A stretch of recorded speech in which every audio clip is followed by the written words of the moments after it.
So I went and test drove a GT350. I just wanted to take a little bit of time and tell you guys my thoughts on the car, and to answer the big question is, will I be buying one?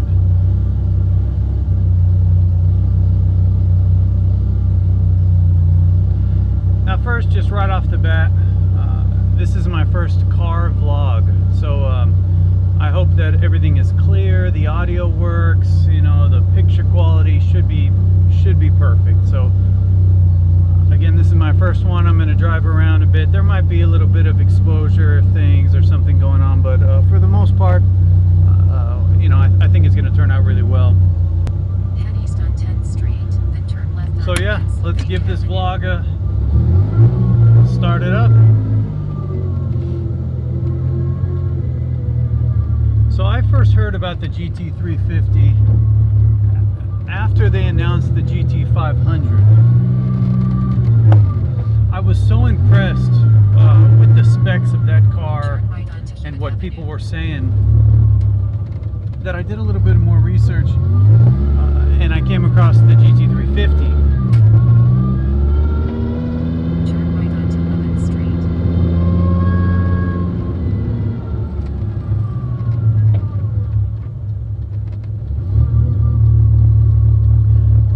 Every YouTuber that I saw review the car basically said it was their favorite car they've ever driven, and that's saying something. Even Doug DeMuro said it was the most fun he's ever had driving a car.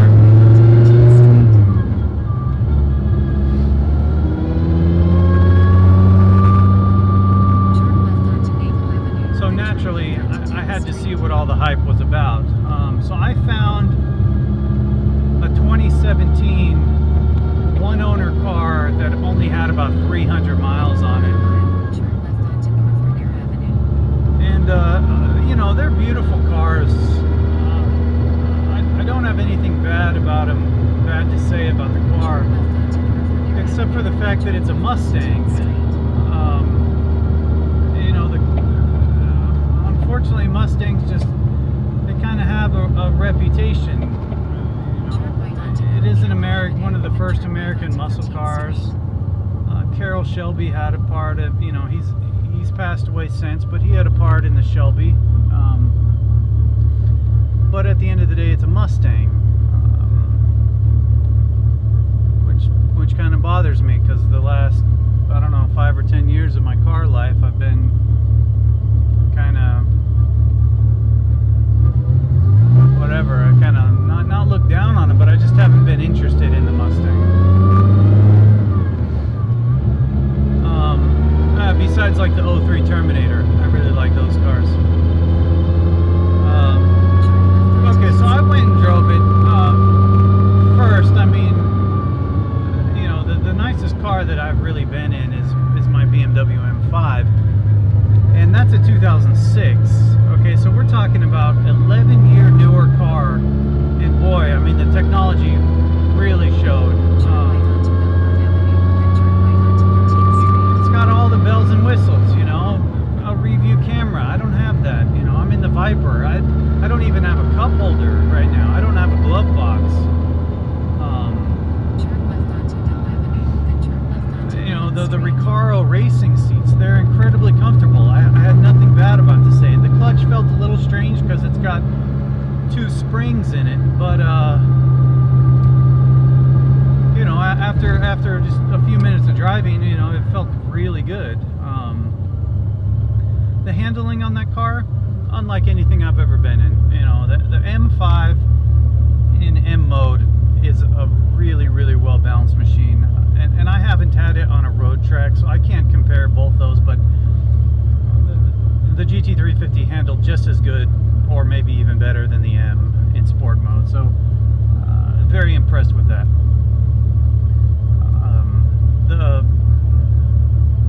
The engine sounds incredible. You know, the Voodoo flat plane crank. Everyone says that it's, you know, one of the best sounding motors ever.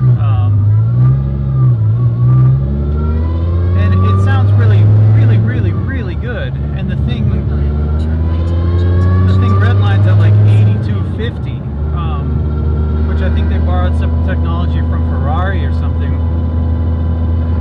that's incredible. And it did not disappoint. You know, I opened up the exhaust valves and I got on that car, and it was a glorious sound. That being said, a high revving, high cylinder motor that sounds good, I've got the E60 M5, right? That's a V10. You know, that thing redlines over 8,000, and arguably, you know, it sounds a lot different than the Mustang, but it really sounds good. Performance-wise, the GT350 is a lot slower than this Viper. I mean, I've done a lot of work to this car, so it's not exactly, you know, apples to apples, but just from a performance standpoint in a straight line, I mean, there's really no comparison. You're talking about basically a 10-second car to a mid-12-second car. Again, with the mid-12-second car, I mean, that's basically what my M5 would run. I haven't had it at the track, but that's about what I see, mid-12s. So, something that the M5... Now, if I was going to daily drive this car, the GT350, there's some things I really have to consider. One, gas mileage. Honestly, it's better than both my cars, you know, only by a few clicks, you know, probably, but I think it's probably a 1 or 2 better than the M5. I average about 15 miles a gallon in that car. The Viper I don't even want to talk about because it doesn't even matter, but so gas mileage, that would be nice. It does have all the, you know, features that I want: rear view camera, cup holders, dual climate control, Bluetooth. You know, my M5 doesn't have Bluetooth, and it costs thousands of dollars to convert that system because it's like the BMW iDrive screen. So I still have to plug in an 1/8-inch cable, which is whatever. I do it and it's fine, but it's like, okay, it's 2019. Like, I can't even sync my phone to the car. Another thing I really need to consider is I'm a professional drummer. Obviously in the Viper, I'm not carrying anything, you know. I could fit a snare drum in here, probably, but you know, my stick bag.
potentially some disappointment if I was in the GT350 and I saw another Viper. Like, you know, would I regret that decision?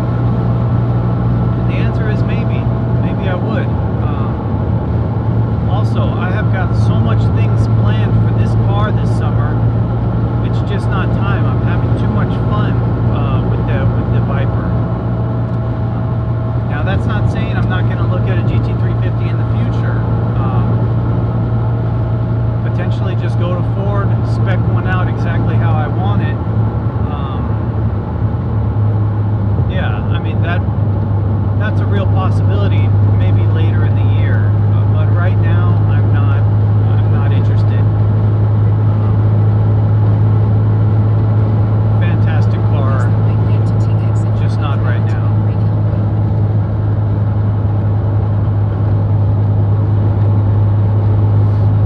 After I came to that decision, I decided to spruce up the Viper just a little bit. Today we're going to take it to get ceramic coated.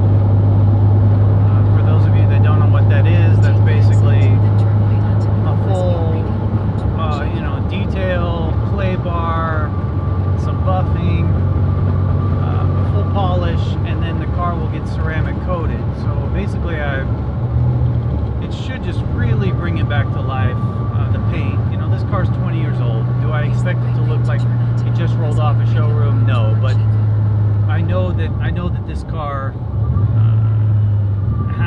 still has some life in it.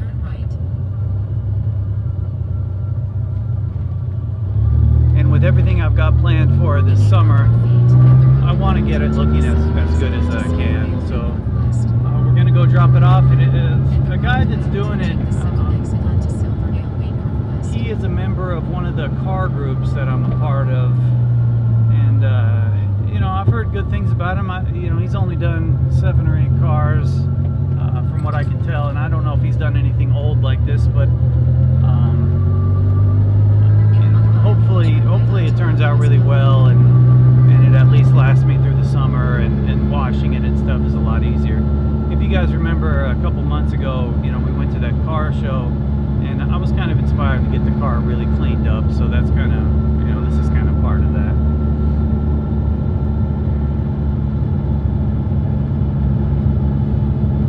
Basically, I'll be dropping the car off today. He'll pretty much work on it all day, and then the car's going to sit in his garage overnight, and then I'll pick it up in the morning. So I'll show you guys that when we go get it. There's also Big Cars and Coffee tomorrow. I'm just going to roll straight to that from picking the car up, so that might be nice. Sometimes there's some really cool cars there.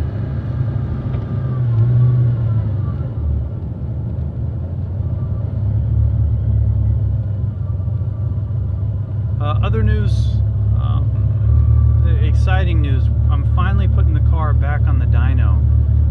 Today is Saturday, it's going there on Tuesday. Last time the car was on the dyno, it made 605. I was running out of fuel. I had a very bad tune. I was running a 6-pound pulley. Yeah, I had the water meth on. I'm not sure how much the tune was reflecting of that, but the car was not running good though. I've got a new fuel pump. I'm running 2 more pounds of boost. Everything is running really good. I'll do like a video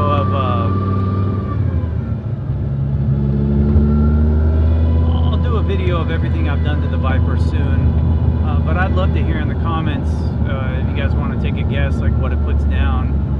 Maybe I'll mention it in the next video, who was the closest or whatever. I know what I'm thinking in my head, what I would love to happen, but we'll see on Tuesday. That should be a really fun video to make. Every time this car's been on the dyno, I've been disappointed. I feel like this is going to kind of redeem those last couple attempts. So.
funny. Yesterday, I was doing some errands, just kind of getting this thing ready for the dyno, and I was getting the oil changed. And I went to go pick up the oil, and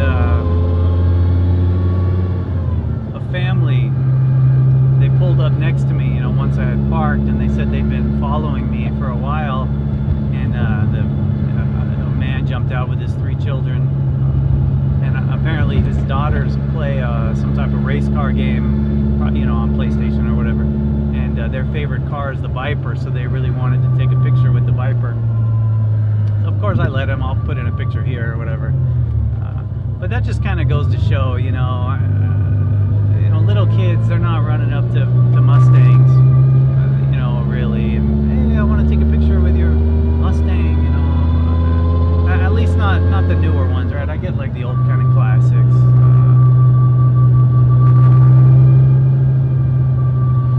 So that was kind of a nice little thing that happened to me yesterday. Really cute family, and real thankful for opportunities like that that I get to experience.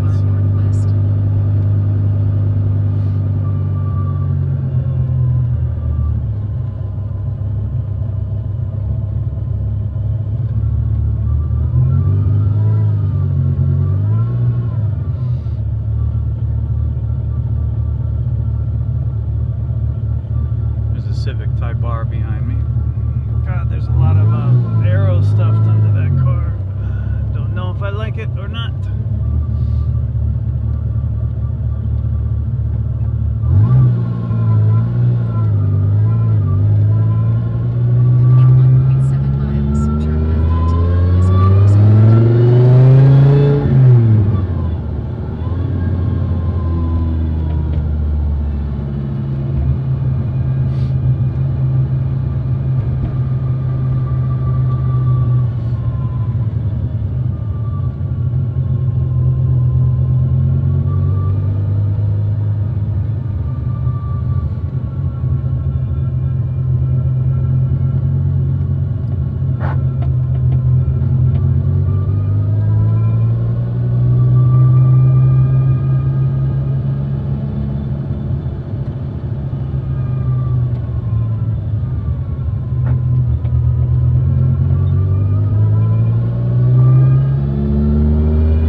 Ceramic coating. He's going to polish the wheels and actually ceramic coat them also.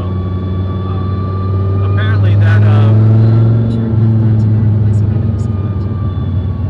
kind of repel brake dust and things. The wheels have been something for me that I've never really kept any car really spotless, but it would be nice to have the wheels looking, you know, relatively good all the time.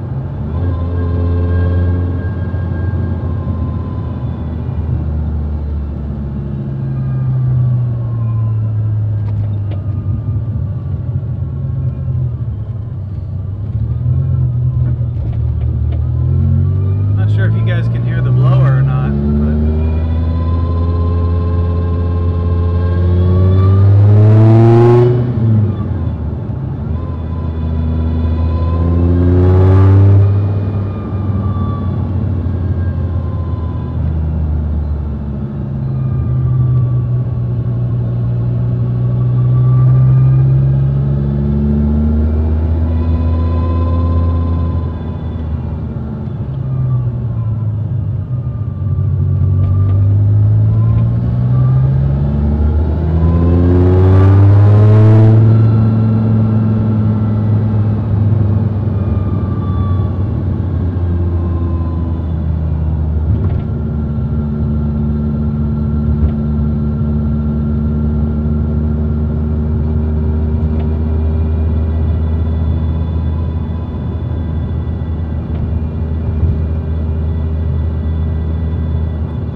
like we're here.